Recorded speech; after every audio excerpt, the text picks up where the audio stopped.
Le taux d'imposition sur le revenu des Helsinkiens est parmi les plus élevés du monde.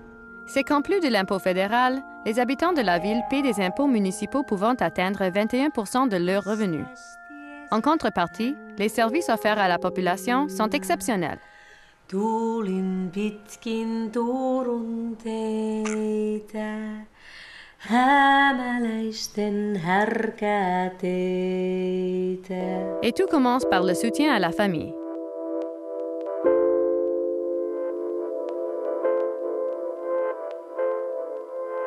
Vivre en famille en Finlande, est-ce que c'est mieux qu'ailleurs?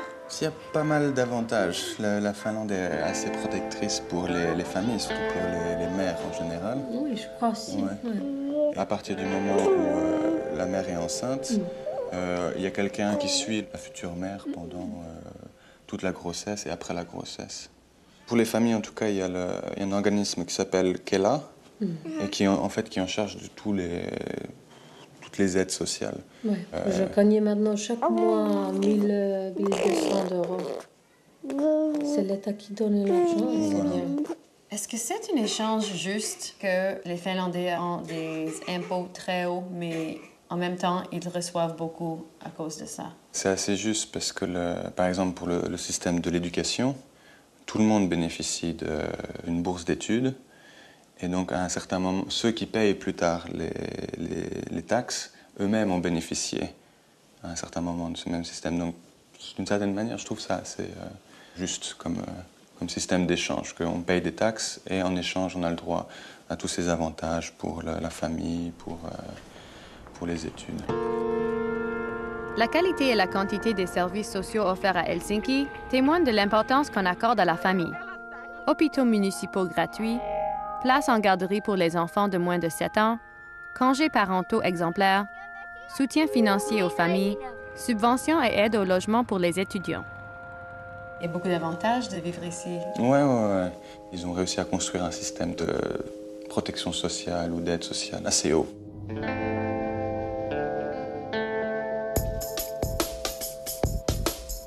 Le gouvernement livre gratuitement à toutes les nouvelles familles une chic boîte parentale qui comporte tout ce qu'il faut pour habiller et s'occuper d'un nouveau-né.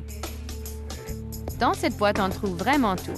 Couches de tissu, linge, couverture, mitaines, condons, pyjamas, tuques, manteaux, biberons. La boîte se transforme même en lit coussiné pour le bébé. Et tout ce qu'on retrouve dans cette trousse est d'une telle qualité que les parents les conservent souvent pour d'autres enfants. Dire que tout ça c'est gratuit et que ça existe depuis 1937. Et quand bébé devient grand, il est appuyé à chaque étape de son éducation. Je pense que les petits Finlandais, dans leur apprentissage, je ne sais pas s'ils en apprennent plus, mais ils l'apprennent peut-être mieux.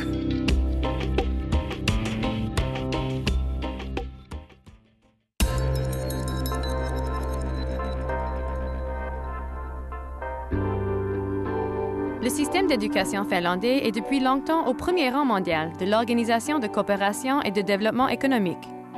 C'est qu'on accorde ici une grande importance à l'éducation, plus que dans la majorité des pays du monde industrialisé.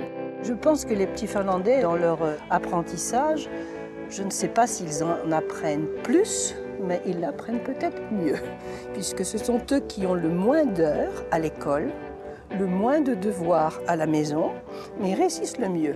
Donc ça veut dire que la façon dont on leur a appris les choses, dont ils ont construit leur apprentissage, est peut-être différente.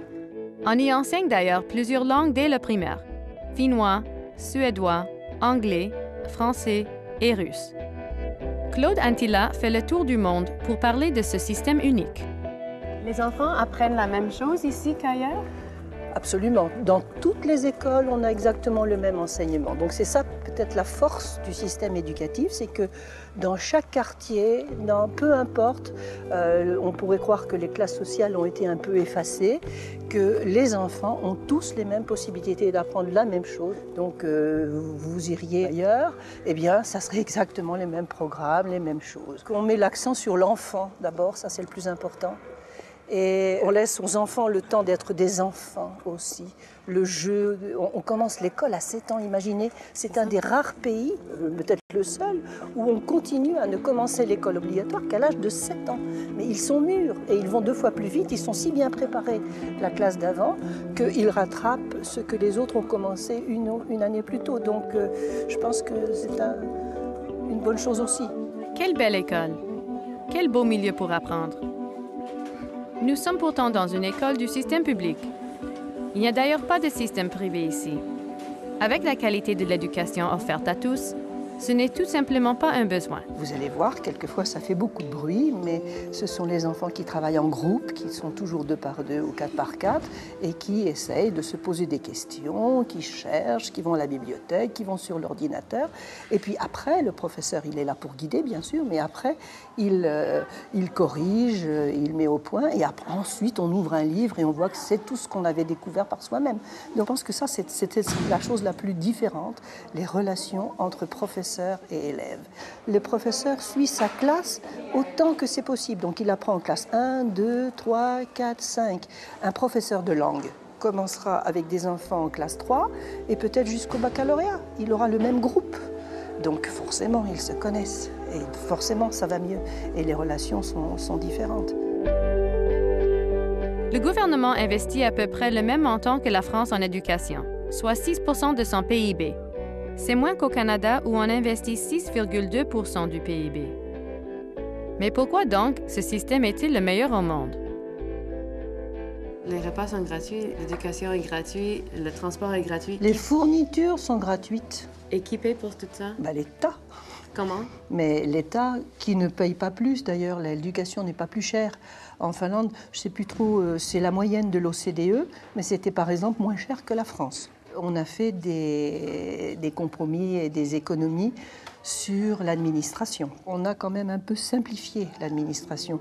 Une grande école comme ça, avec 900 élèves, il y a le proviseur de tout l'établissement, avec un proviseur adjoint pour le primaire, un proviseur adjoint pour le collège, un proviseur adjoint pour le lycée, une secrétaire, une personne chargée de la comptabilité, et puis un concierge, et puis c'est fini.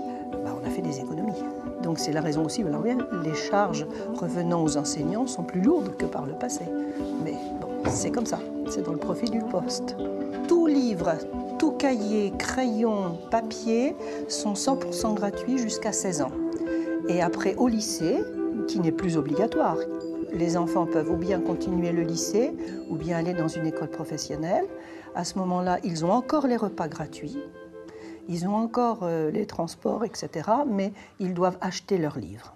Les enfants qui ont des difficultés ont le droit d'avoir une aide sur place avec un enseignant spécialisé, avec un psychologue, avec un orthophoniste, enfin toutes sortes de spécialistes qui vont venir aider les enfants et c'est gratuit. Et ça se fait dans l'école. Et l'université est non seulement gratuite, mais on paye les étudiants. Et maintenant, on a dit, bon, il ne faut pas exagérer, on va essayer de réduire la durée des études pour qu'on ne soit pas étudiant à vie. Et ce qu'on doit faire peut-être en 2 ans, peut-être on accepte 3 ans, mais essayer qu'on aille un petit peu plus vite. Mais on paye une petite indemnité pour le logement et pour la vie de à peu près 500 € par mois. C'est une priorité, hein, former ces jeunes pour l'avenir.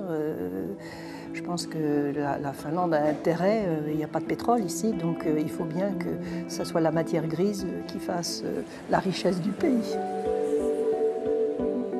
Dans toutes les écoles, le matériel, le transport, les services de santé et l'éducation spécialisée sont gratuits. Même les repas, toujours équilibrés, sont gratuits.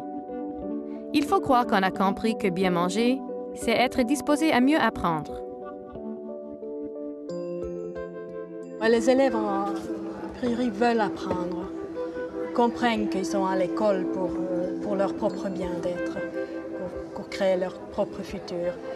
Et même les familles soutiennent l'école, on est dans le même bateau. Le métier d'enseignant est valorisé, oui.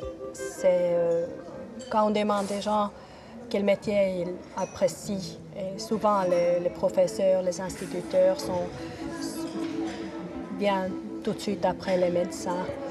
Mais au niveau du salaire, il y a encore un peu de progrès à faire. Une des choses les plus importantes, c'est l'égalité. En Finlande, on ne peut pas vraiment dire qu'il y a des bonnes écoles et des mauvaises écoles. Toutes les écoles ont à peu près les mêmes résultats. Il y a une petite variation, mais ce n'est pas très important. Et puis je pense que le soutien scolaire est très important en Finlande. On a mis beaucoup de valeur sur le soutien, que les enfants qui sont susceptibles d'avoir les difficultés ont détecté à temps et ils ont le soutien pendant leur scolarité. L'école prend l'enfant entier, prend soin aussi bien sa santé, parce qu'il y a le service de santé qui est au sein de l'école aussi, et puis il y a la nourriture, aussi bien que l'enseignement, l'encadrement complet. Est-ce que vous parlez français? Oui. Est-ce que quelqu'un a un téléphone portable? Depuis quel âge vous avez votre téléphone portable? Moi, 6 ans. 6 ans. 6 ans. 5.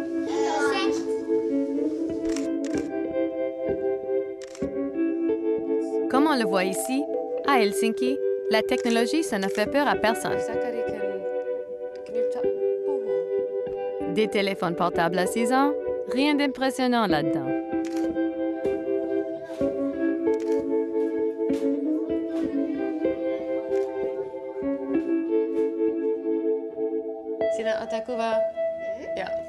Et si ces jeunes utilisent déjà la technologie, est-ce que ça fera d'eux des utilisateurs chroniques? Est-ce qu'on peut avoir une tournée technologique de Helsinki? On va essayer de faire ça, oui, pas de problème.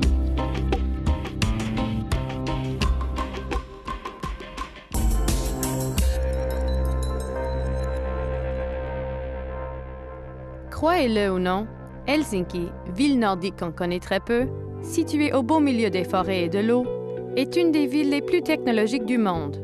La preuve? Elle est la capitale du premier pays au monde à avoir décrété que l'accès à l'Internet haute vitesse pour tous est un droit fondamental. Bonjour, Terve. Ça va? Merci de Terve. Mitä kuuluu? Hyvä, sinulle? Kiitos, hyvä. Ça y est. Ça y est. C'est le maximum que je peux faire pour l'instant, oui.